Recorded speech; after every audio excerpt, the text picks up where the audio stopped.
It's Agam Darshi on the Tommy Sandhu podcast. Agam is the star, the creator, the writer of Donkey Head. If you haven't seen it, it's a film that is on Netflix right now. You can watch it if you have Netflix. Donkey Head is a story about a Punjabi girl called Mona who lives in the States. Or is it Canada? I think it's Canada because it's so snowy.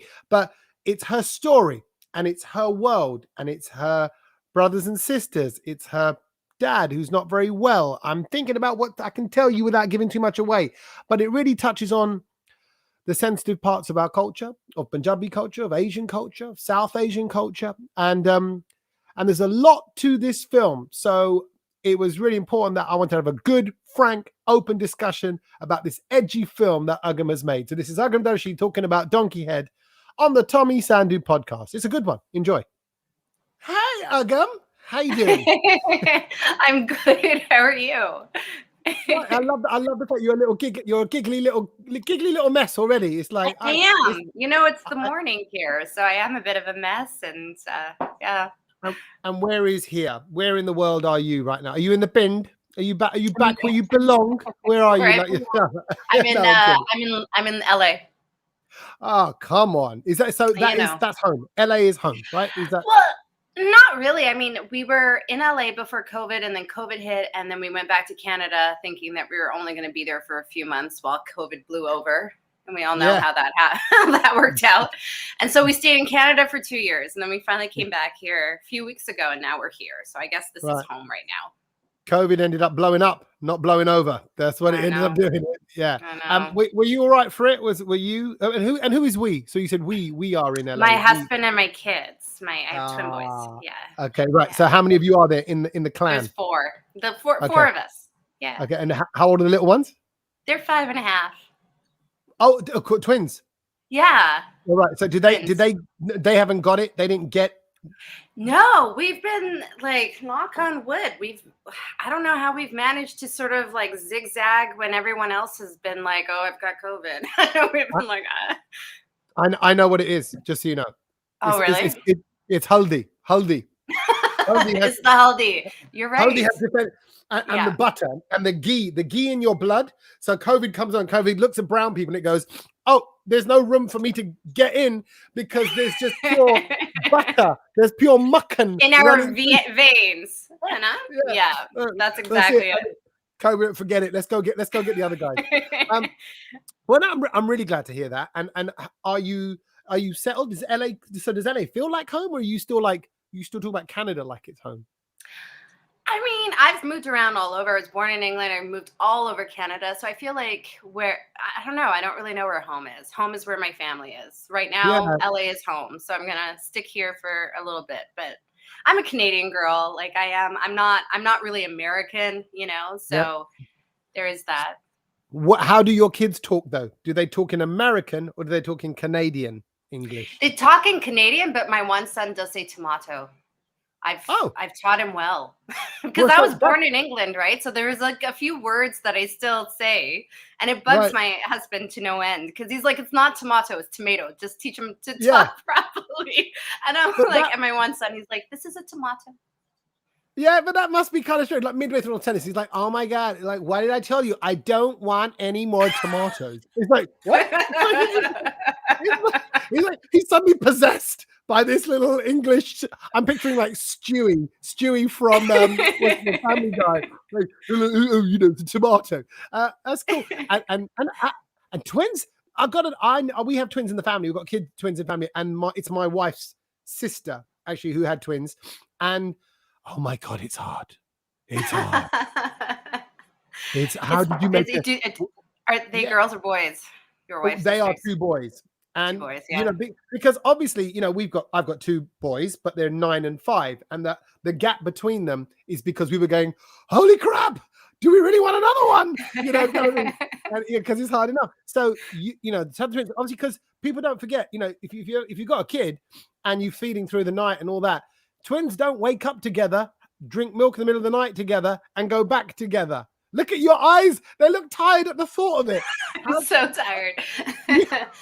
Yeah, I mean, it's busy. It's so busy. Yeah, I have 2 boys as well, and boys are a different beast. They're so, like, physical, and they climb on top of you, and it's a lot. It is a lot, but it's also Yeah, a lot of fun, you know? yeah, I always laugh when people have a second child, because then I'm like, "Now you know." yeah. Now you know what it's gonna be like. Yeah. Because the first Look, child, look, everyone's like, look at these photos. They're able to spend so much one-on-one time with them and like post photos. And I'm like, that's very nice. But wait to the second one. look, look how everything changes. Then it's just it's a different strategy, it's a different game and a different approach to life. But I like the Yeah. fact that your laugh wasn't like a ha, ha, you're gonna have a second child. It's more like a ha, ha, ha, you fools, sucker. Sucker. And be honest, you can big him up or you can shame him right now. Does hubby do his bit? Is he Oh, man. involved? Yeah, he's like it's 50-50 in our household. Yeah. I'm very lucky. Like, and because I know a lot of that responsibility falls on the women usually, but he's also an actor and a filmmaker, so we're doing the same thing. We have this life with these children, so we just tag team all the time. Good on you. Hey, listen, let's take a Yeah. moment then and say, well done. Big yourself up. You got a movie out. It's on Netflix. I've seen it. This brown, bald boy in East London, England, has seen something that you created. Isn't Isn't that that still a bit crazy? like, yeah, No, it's completely wild. It's yeah, completely wild because a lot of these like little films that come out of Canada don't go anywhere, no matter how good they are, because we just don't have the population to really like, make it popular. But somehow magic, this has gone. You saw it. Like, yeah, what the heck? yeah. How the just on look, we're all creating stuff in our own little ways, me in a much more smaller way than you, but like your creation, that thing that you sat and wrote and structured and spoke to other people about and pitched and probably talked about a zillion times and had other people telling you a zillion things about a zillion ways you can make it a zillion different stories. All of that went on that led to this time now. What's it feel like? Does that actually, can you compute that? Or do you kind of go, oh, okay, on to the next thing? It's a little bit of both. I mean, I definitely take it in every so often when I'm like talking to you. I'm just like, yeah, man, like this is going to. It's hard to actually imagine who's watching it in Australia or in England, or people are actually watching this thing.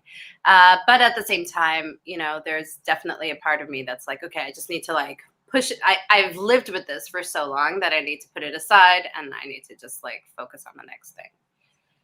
Yeah, and I got to say, I got to thank the algorithm gods, whoever they are Oh in yeah. Netflix, because the algorithm just went, "Hey, brown boy, you're gonna like this," and Donkey Head came up, and so you're like, algorithm G, as we'll refer to it as now. It just went, "This is for you," and so I watched it. My producer watched it. Friends of mine have watched it.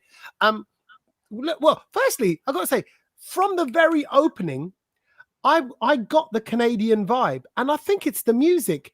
There's something in Oh. that sound which is that I don't even know, because look, I'm not a filmmaker, so I'm a film lover. I love watching stuff, but I refuse to kind of get too far into it where you're kind of analyzing how much time the writer spent on the first third of the plot versus the middle of the plot versus the. I don't like doing that. I want to go, did I love it? Did I like it? What was it? How did it make me feel? Those kind of things, like food and like music. I don't want to get into the detail of it. So I love the feel of the film straight away, because you've almost got like this kind of jovial soundtrack to it. Is that kind of is that a Canadian sound? That kind of guitar-y, folky sort of, I don't know what you call that sound. That's that opening music that you have. Yeah, no, I'm thinking about that. I mean, when I was working with it with my composer, it was just more trying to capture the quirkiness that Mona has and keeping it light, but also the fact that she's like, she's yeah, keeping it light at the beginning, because it does definitely go into darker places later on in the film.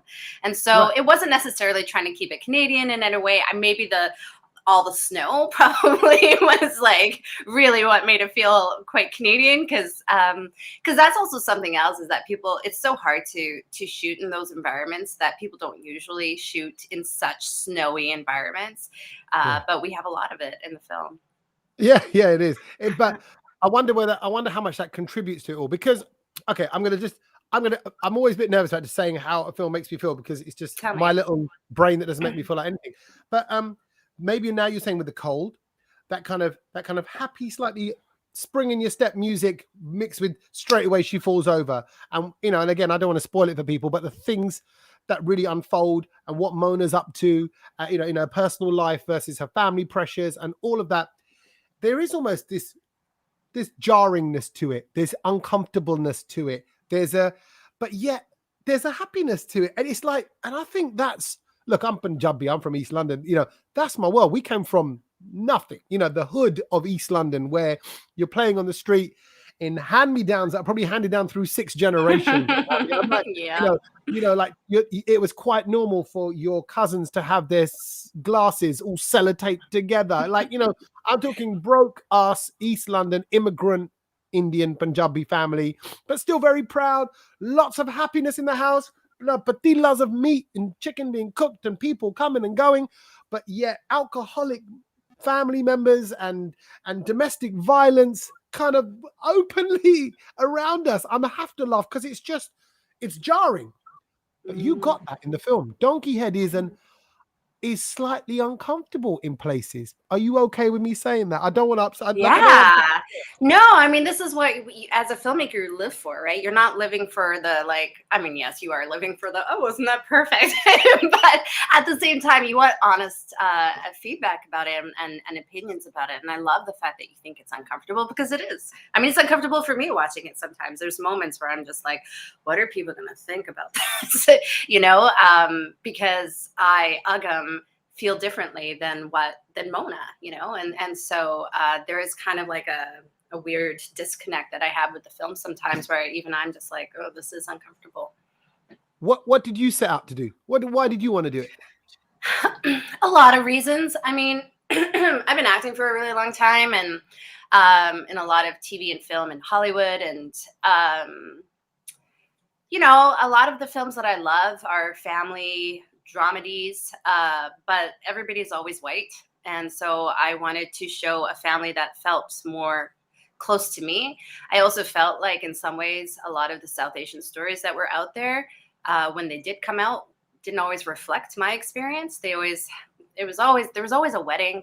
And I'm like, why does everybody have to get married? I mean, there are always weddings, but it just didn't feel authentic. It didn't feel like the type of world that I grew up in. And then also, like I said, I've been acting for a really long time. I've been really blessed with a great career, but there was also this part of me that's like, I was never number one on the call sheet. And that was something that was really important for me. I wanted to give myself a lead role in something, not just be the supporting role. Yeah. And there is, I still, and it's always the way, isn't it? It's only until someone like you takes those steps and puts it out there. There is a universality. I know that's not a word, but to the messages in the story about family, about being yourself, living your own life, not the pressures of elders, the broader community. There's a lot going on here. Do you have to make a film like this knowing that, hold on, I want to appeal to the Italian community, the Jewish community, the Hispanic community? Do you have that in mind, or do you go, no, I'm going to make this me. This is my story. Yeah, I just made it what I wanted it to be, but I wanted it to be authentic. So I took a lot of time and pains to make sure that I got those details right, that I got the bug right. There's nothing more annoying than when you see someone on screen and they're wearing a bad turban, and so I took so much care to make sure that the actor had the right turban, that, the bot was done properly, that the Guru Granth Sahib was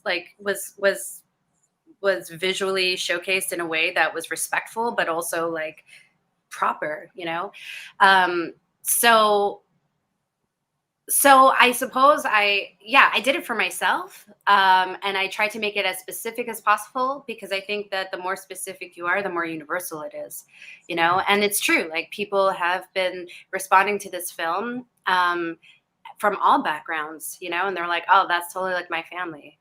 Yeah. And that's nice. And I think that's what breaks down barriers and stereotypes and all that. But What's it been like? Because there were a couple of what I call horror moments. Horror. And it's funny. Even I'm born and raised London. I watch anything with anyone doing all sorts on TV and on film. But when you're doing the things that you're doing in the film, I'm like, and I can't help but think. But she's got parents. She's got a husband. She's got kids, and she just got her chittur out on camera. Oh no! So but like the world saw your chittur. I mean, come on, Agam. How but do you? I have no shame. I always say that. I always say that about myself. I say I'm bearshamed, but my dad's bear. My dad's shameless as well. We come from a shameless family in every way. It's embarrassing, but like you're still Agam. You're still very much there's a Mona in you as well, or you're this part of you can be a Mona. You could be in that dynamic of those people, and you're aware of all those factors that you're conveying are partly your life as well. It may not, obviously not as extreme or whatever, but we are of that, and there you are doing this in the name of art. Is there ever that? I don't know.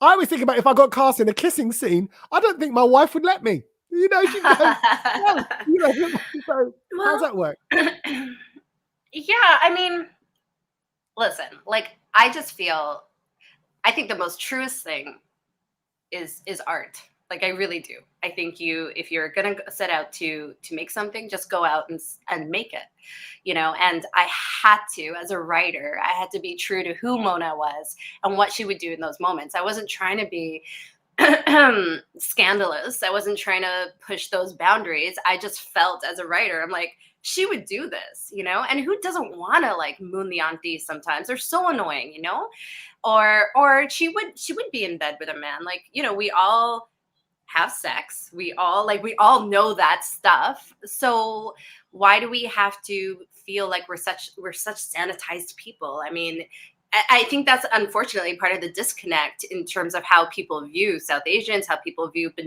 Punjabis, is that nobody knows us, right? They have like this one world view of who we are. And it's like, we do the exact same things as everyone else. So why not just really talk about it? But that being said, I mean, I think the mooning scene was like the hardest thing I had to do. I don't like showing my bum. I had to get over myself. I think I mooned Steven before we went on camera just to be like, let's just get this out of the way. This is my bum.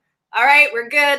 All right, let's do this. Because it's so uncomfortable. And every time I watch it, I'm just like, oh, that's my bum. But I'm not the only one who shows my bum, so I'm good.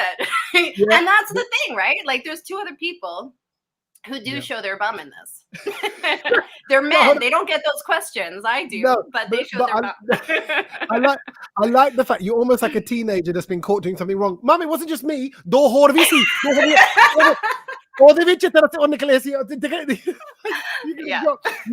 be the first one to grasp each other up. I would. Okay, talking about other characters and your brothers in there and your sister relationship.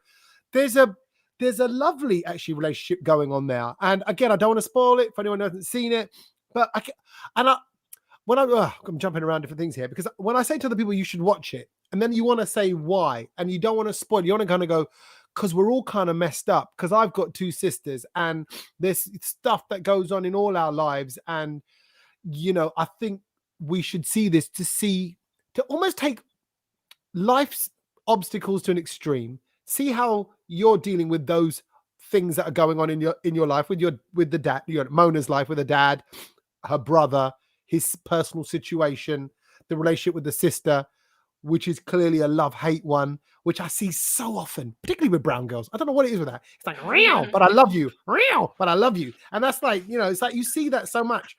And, there's some graphic language that you throw at each other as well as, as siblings. I think all of that is so true. And I don't know. So you want to kind of, I've been recommending it to people, but I'm like, you just need to see it. You just see this because it feels quite fresh and cutting like that. But then, in the same way, I know that they have to kind of be ready for it, because some people will go, no, I can't. It's not for me, bruv. No, I can't handle that. It's a bit too much. And you seem like No, I'm really interested in that. Did you get people saying like, I can't Okay. watch this, or it's too. I'm very curious. Okay. So there's the shot of Guru Nanak picture, and what does it cut to after that? It cuts to a little jiggy scene, and even I was like, oh, we went from that to that. But I know as an artist, as a filmmaker, I'm like, well, if that was a church scene that cut to a sex scene, no one would say anything. If that was in another situation, it wasn't. And my dad, fortunately, because he's quite forward thinking, he said, if we can't laugh about religion, because he talks about Monty Python and all those kind of things, and Nuns on the Run, and what's the Whoopi Goldberg film, Sister Act, right? He goes, you wouldn't have Gyani Act. You wouldn't have Gyani Act. Gyani Act would get you in trouble, right? But do you know what I mean? So he said, we gotta drop that sensitivity around it, around religion, and who represents what, and belief and all that. And I'm just fortunate, my dad pushed me and my sisters into drama, pushed us, made us, you got to do drama, not maths. Wow. He went, you got to be able to talk in public. He used to make me do this thing. I'll quickly tell you this, that the second hand on the clock, when it hits 12, he used to make me talk about the clock for 30 seconds without saying or and that's good. I think you'd go, wait till the second hand comes around, and then start again. Meaning developing the ability to speak fluidly, get creative. Oh, it's a hexagonal clock. The numerals are Roman numerals on the clock. And basically he developed a bullshitter is what he developed. He developed my ability to kind of just keep going. And I think I've become quite good at it over the years. But my point is, I'm lucky, but I know that people very close to me, some great comedians that are on stage, female comedians, come from Mona's world. So there's an importance to what you're sharing as well as an entertainment factor. But sorry, I don't know where my question's going with this, but I suppose what I'm saying is there's still a job to be done in the way we represent ourselves and the way in which people perceive that representation. Do you think? Yes. Yes. I mean, I don't know if this is answering your question, but I feel like... I don't know if there wasn't a question. Well, I get a little joy pushing boundaries. I always have. Like, I am a bit of a shit disturber, and but I also feel like, I totally agree that like filming it, I was like, this might ruffle some feathers.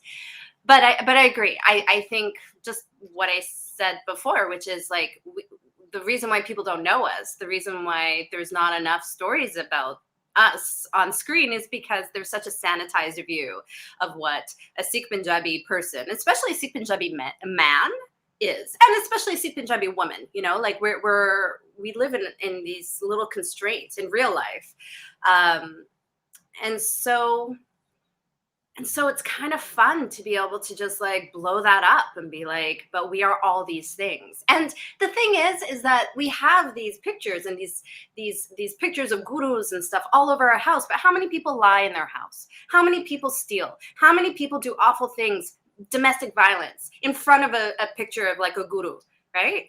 And yet depicting that in a film is wrong.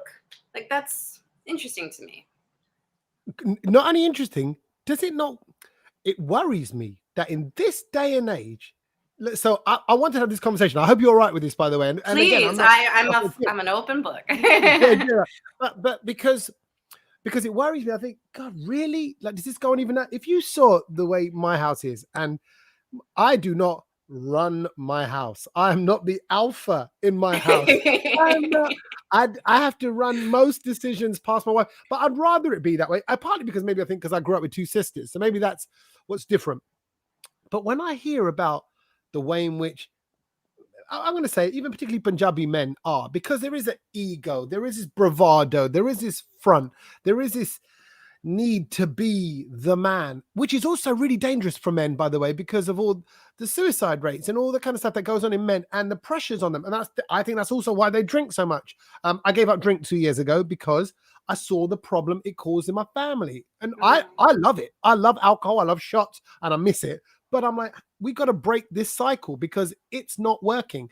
And I can't say that to my kids unless I don't drink myself. So it's a big problem. So it's funny that even here we are, Agam, in 2022, and I'm a bit embarrassed, I suppose, that I'm having to go, yeah, but Agam, you put a picture of the Guru Nanak up and then you had a sex scene afterwards. Like, it shouldn't matter, but I don't know, I feel exhausted. I feel exhausted by the fact that we're still in that, and also that young'uns are carrying on this old school way of being when they're out shagging and doing all sorts, you know, smoking weed, all that. You know, Mona's character has a little smoke and the aunties are watching, and I'm like, good, right? And actually, that's another thing, because I think maybe it's heightened because it's Mona and not Monu the boy. I don't know. I'm trying to find the boy's name. You know, and that it's heightened like that. So, but in it, isn't it like, why are we still here? Why are we still having these problems? Yeah, I mean, I think we can blame society being like, oh, you know, there's not enough fair representation out there and stuff like that. But I think we do it to ourselves, right? I think we're embarrassed. There's so much shame in our culture. There is so much shame, and that's at the root of like so much of our trauma. Is that we're just, you know, and when you really take it back even further. You know, like Sikh Punjabis come from a really broken place, and from Punjab, that is literally broken apart. That so many of our people are displaced people. You know, they moved to Africa, they moved to England, they moved to, like, you know, Canada, America to start again. So there is all of that stuff, all of that trauma. And there hasn't been enough healing. I mean, it sounds so cheesy and stuff like that, but it's like really it's the truth, and it's at the base of so much of why we do this to each other, why it gets passed down, and why it does need to stop. And there's I feel like there's starting to be more people who are like, okay, we need to break this, you know, stop drinking like you did, and break this cycle. But there needs to be more. We need to talk about these things. We need to show these things visually. We need to get people to be a little upset and a little riled up. They may like the film, they may not like the film. You know, it doesn't matter. But I think seeing these images is a powerful thing. Yeah, no, I agree. And like I said, I enjoyed the kind of feeling of, oh, that wasn't a warm, fuzzy feeling. Although when I see Punjabis on screen, I naturally feel warm and comfortable because I know the language, and I love it's the Masi or the Pua's character. She's a Pua. The Pua. She's your dad. Mm-hmm. She's a Pua. Yeah, I love her character. By the way, I think she's a little scene stealer. So that one. She really is. Good, right? She's amazing. Yeah. And like you said, the Punjabi was authentic. Eki kenda, when your brother makes his announcement stuff, that's all goes on. Again, I'm not spoiling it. You know, and that eki, you know, it's a Pua's tone. Eki honda fir jabra ko, who's making it? You know, all that stuff. So you feel warm, and I feel comfortable around that language and tone, but then you feel this discomfort, and it's a bit like, I suppose it reminds me of probably childhood days, and I'm lucky enough to say not in my own fat mum and dad childhood days, but when something would kick off at a little family gathering, and someone would be a bit abusive or a bit leery, or something was going wrong, and you suddenly feel the atmosphere change, and it just feels a bit. It's not all balle tolkies and drums, you know. It's not all that anymore. It's now it feels unsafe. Mm-hmm. Yeah, right, and that's in Donkey Head, you know. But that's a lot to get in, girl, for a film, to make a film and to get all that across.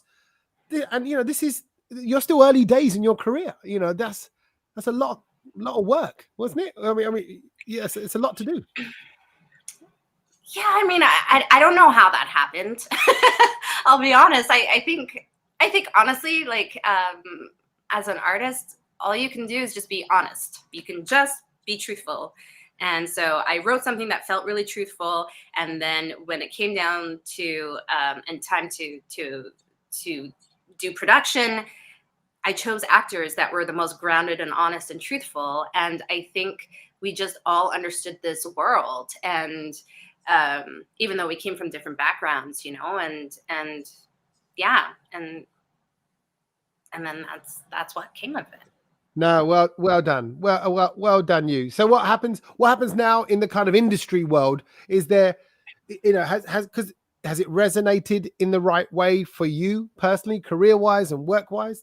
What happens? Yeah, it's been actually I feel really lucky. Yeah, just been taking lots of meetings and getting some development deals for other things that I'm working on, features and TV series and things like that. So it's just been it's been very abundant, and Yeah. it feels really good. Like it's nice because this isn't an overnight thing. This is something that I've been working on for a long time. My career started almost 18 years ago, so just constantly plugging away and being like, hopefully one day, like, so everybody kind of wishes that one day something will get noticed, and I'm so happy this did. Not for myself really, but just because I believe in this film. I believe in this story. I believe in the cast and the people that were involved, and so it's really nice to feel like it's coming around and that the world is ready for it in some ways.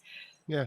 And do we, and anyone who's probably from a, if you want to call it a minority background, but what do they call it now? Global majority, but maybe Is that what they local call minority. it? Yeah, Oh. I'm part of a global majority, and we're part of Mm-hmm.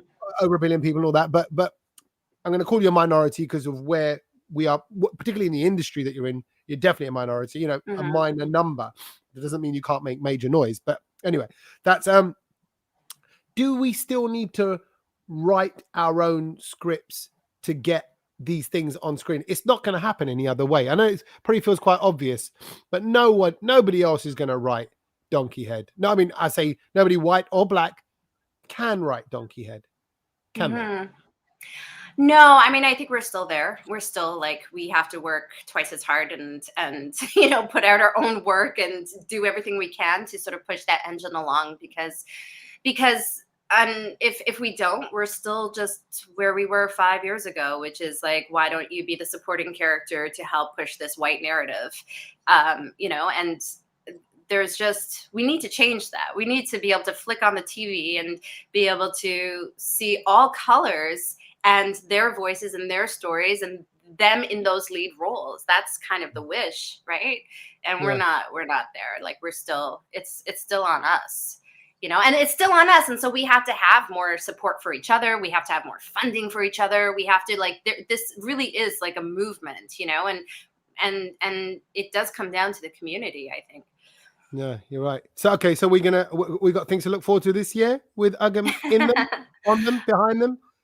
In them, yeah. I have, like, as an actor, I have The Flash is coming out, so I have another episode of The Flash, which has been really fun. I played the Queen of Diamonds as part of the Royal Flush Gang.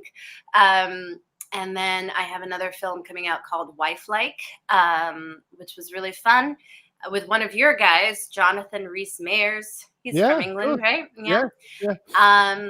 And then, just my writing. Who knows how long that kind of stuff takes? It's always just like ongoing, right?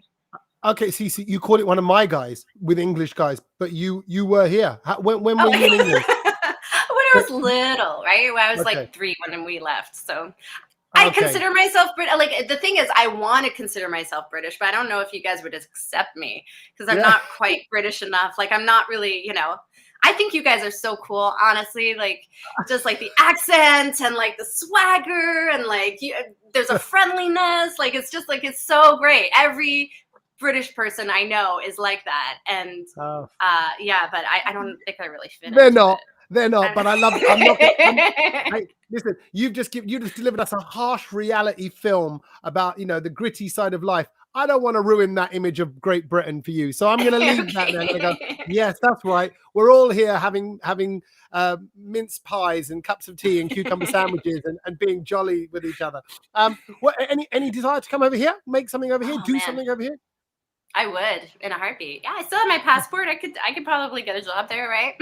All right, show off. There's Indians listening to this. I got my passport. Yeah, I'm traveling in out countries. No, listen, it's great, and I'm always just proud of anyone who's made a film and or made anything, made a song. I think it's hard, and there are hurdles, and there is a serious business head that you need as well, and marketing, and an ability to convey that in pitch meetings and write it up and give us your one pages and all that stuff that goes on. It's not easy. You got your stuff on screen, and to Netflix, it means that so many people can access it any time of day or night. and give you feedback, no doubt, and contact you and tell you stuff about it. So I'm just one of those people right now saying, well done, keep smashing it. Super proud from a distance from your Punjabi brother, because I know we're all, you could be my sister in another, you could be a relative. We're from the same stock. My dad probably knows your dad. I was going to say my dad probably knows your mum, but that might make out that they know. My fua's cousins. Somebody knows, Darshi wale, Desis, okay. Exactly. So there's probably some connect somewhere or another. But thank you for making the time for us. And super proud of you. And just go keep kicking ass. Go do it. But thanks so much for having me. Don't necessarily get your ass out in every film, but just keep kicking it. Right? That was kind of the idea. Was just an ability for me to just keep showing my bum in every no. That could be your thing. That's it. One another only. Yeah. Some filmmakers have little cameos or have certain references. Yours could just be your backside, perhaps. It could be a running thing. A beautiful epic pan, and then all of a sudden a little brown bum. Keep going. You make it so artistic. Great stuff. Great talking to you, Agam. Thank you so much. Yeah, you too. Cheers. Thanks so much for having me. I heard, genuinely, this is a fact. I heard that if you hit subscribe to this podcast now, if you have subscribed on Apple or on Spotify or on JioSaavn or wherever you are listening right now, if you are subscribing and getting that on a regular, which means you get the little notification when the new episode comes out. Fact. This is a fact. Don't tell no one else's. If you hit subscribe, you can eat as many jalebis as you want and you will never put on weight. I know. I don't understand the logic. It makes no sense to me. I mean, how's a podcast relate to the DNA way in which your body breaks down jalebi sugar stuff running through your I don't understand. But what I do know, it's a little cheat to life. So if you like jalebis, then you should hit subscribe to this podcast. Oh, and follow us on social media too. We're on Instagram, Facebook, and Twitter. Follow us. Eat jalebis. Be happy.